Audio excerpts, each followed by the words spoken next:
Bonjour. Alors aujourd'hui, on reprend le travail qu'on avait commencé la semaine dernière sur le plus que parfait. Donc j'ai dessiné ici une ligne du temps. Là, donc la marque du présent, donc aujourd'hui. Le plus que parfait, c'est une action qui a lieu dans le passé. Donc par exemple ici, elle est complètement finie et elle a toujours lieu avant toutes les autres. Je prends un exemple. Imaginons que j'ai mangé des pommes. Donc on est bien sûr du passé composé. On a ici l'auxiliaire avoir au présent et le participe passé du verbe manger.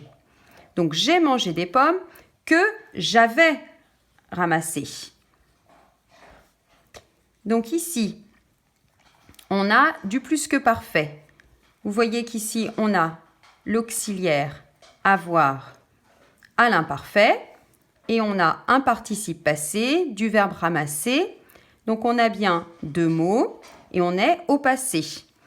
Effectivement, j'ai mangé des pommes que j'avais ramassées. En premier, je ramasse des pommes, puis je les mange. Cette action a lieu avant celle-ci. Donc ici, on va employer le plus que parfait. L'action a lieu avant la prochaine.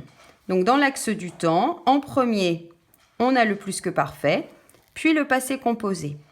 Pour former le plus que parfait, c'est à peu près comme le passé composé, c'est-à-dire que vous avez besoin de deux éléments pour faire le plus que parfait. Vous avez donc besoin d'un auxiliaire, être ou avoir, et d'un participe passé, comme ici. Pour le participe passé, les règles sont exactement les mêmes que pour le passé composé.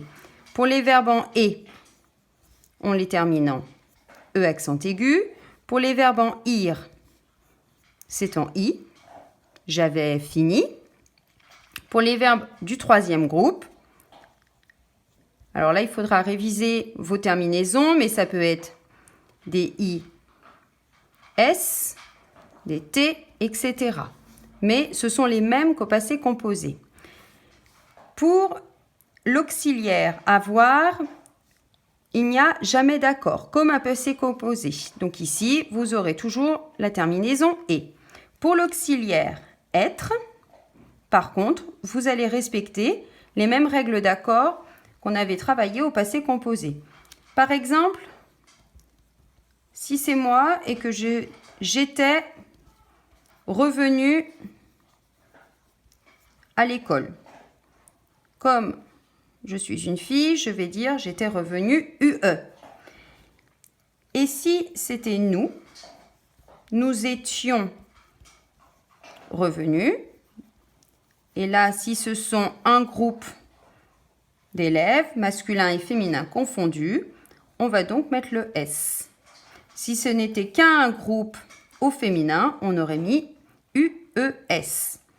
Voilà, donc on résume bien, j'ai besoin d'un auxiliaire à l'imparfait, du participe passé dont je connais les terminaisons ou sinon il faut réviser celle du passé composé.